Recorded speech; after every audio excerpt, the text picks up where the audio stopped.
మరోసారి AP CM Chandrababu deputy CM Pawan Kalyan భేటీ అయ్యారు.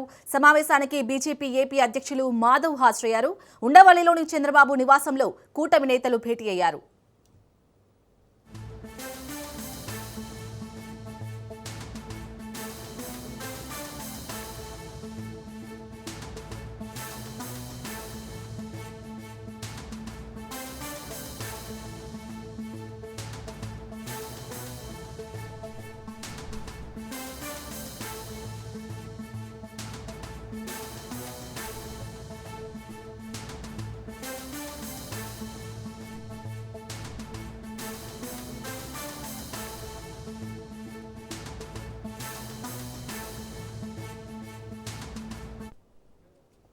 రైట్, ఇక మరోసారి ఇటు ఏపీ సీఎం చంద్రబాబు అలాగే డిప్యూటీ సీఎం పవన్ కళ్యాణ్ అయితే భేటీ అయ్యారు. ఈ భేటీకి సంబంధించి మరిన్ని డీటెయిల్స్ ని మా ప్రతినిధి సంతోష్ అందిస్తారు. సంతోష్.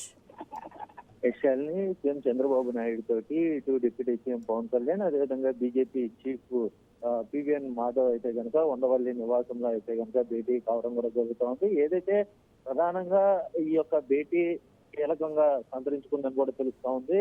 ఇప్పటికే రాష్ట్రంలో ఏదైతే తిరుమల లడ్డు వ్యవహారం అనేది కూడా ఎంతో ఉత్కంఠ రేకెత్తిస్తున్నటువంటి నేపథ్యంలోనే దీనికి సంబంధించి ఒక కమిటీ ఏర్పాటు చేసేందుకు కూడా ఇటు రాష్ట్ర కూటమి ప్రభుత్వం అయితే సిద్ధమవుతున్నటువంటి పరిస్థితులు కూడా కనబడతా ఉన్నాయి. దీనికి సంబంధించి వీళ్ళతో పాటు మంత్రులు సైతం కూడా ఈ యొక్క సమావేశానికి అయితే హాజరవుతున్నట్టు కూడా తెలుస్తూ ఉంది. ఇప్పటికే నిన్న సీఎం చంద్రబాబు నాయుడు తోటి డిప్యూటీ సీఎం పవన్ కళ్యాణ్ భేటీ అయినటువంటి నేపథ్యంలోనే ఇక ఈ రోజు బీజేపీ రాష్ట్ర అధ్యక్షులు సైతం కూడా ఇటు సమావేశానికి హాజరవడం, అదేవిధంగా మంత్రులు హాజరవడం, దీనికి సంబంధించి ఇక ఉత్కంఠ నెలకొందని కూడా తెలుస్తా ఉంది. ప్రధానంగా ఏదైతే రాష్ట్రంలో నెలకొన్నటువంటి తాజా పరిస్థితులు కావచ్చు, వైసీపీ చేస్తున్నటువంటి ప్రచారాలపై కావచ్చు, తిప్పుకొట్టేందుకు వ్యూహాలు రచించేందుకు కూడా ఇటు కూటమి సిద్ధమవుతున్నటువంటి పరిస్థితులు కూడా కనబడతా ఉన్నాయి. ప్రధానంగా ఇక దీనికి సంబంధించి ఏదైతే రాష్ట్రంలో రాజ్యసభ ఖాళీ అవుతున్నటువంటి 4 స్థానాలు ఏవైతే ఉంటాయో వాటికి సంబంధించినటువంటి అంశాలపై కూడా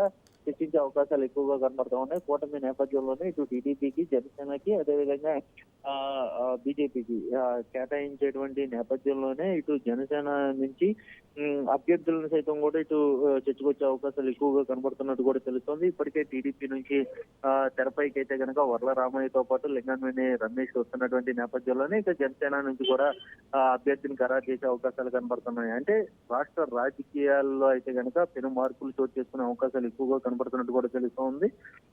రాష్ట్ర మంత్రి ఒక కీలక మంత్రి అయినటువంటి మంత్రిపై కూడా డిస్కషన్ వచ్చే అవకాశాలు ఎక్కువగా కనబడతా ఉన్నాయి. గత ప్రభుత్వంలో ఏదైతే ఇటు టీటీడీ పర్చేస్ కమిటీలో ఉన్నటువంటి పార్థసారథి తాజాగా అయితే కనుక కూటమి ప్రభుత్వంలో అయితే కనుక మంత్రిగా అయితే కనుక పనిచేస్తున్నటువంటి నేపథ్యంలోనే దీనికి సంబంధించినటువంటి చర్చకు వచ్చే అవకాశాలు ఎక్కువగా కనబడుతున్నటువంటి పరిస్థితులు కూడా కనబడతా ఉన్నాయి. ఈ సమావేశానికి మంత్రులు చూసుకున్నట్లయితే కనుక హోంశాఖ నుంచి అనిత కావచ్చు, అదేవిధంగా బీజేపీ నుంచి సత్యకుమార్ యాదవ్, జనసేన నుంచి నాదెండ్ల మనోహర్, పయ్యావుల కేశవ్ హాజరయ్యే అవకాశాలు ఎక్కువగా కనబడుతున్నట్టు కూడా కొంత సమాచారం అందుకున్నటువంటి పరిస్థితులు కూడా కనబడుతున్నాయి. మరికొద్ది సేపట్లోనే వీరు సమావేశం అనంతరం కూడా మీడియా ముందుకు వచ్చే అవకాశాలు ఎక్కువగా కనబడుతున్నట్టు కూడా తెలుస్తా ఉంది. శాలిని.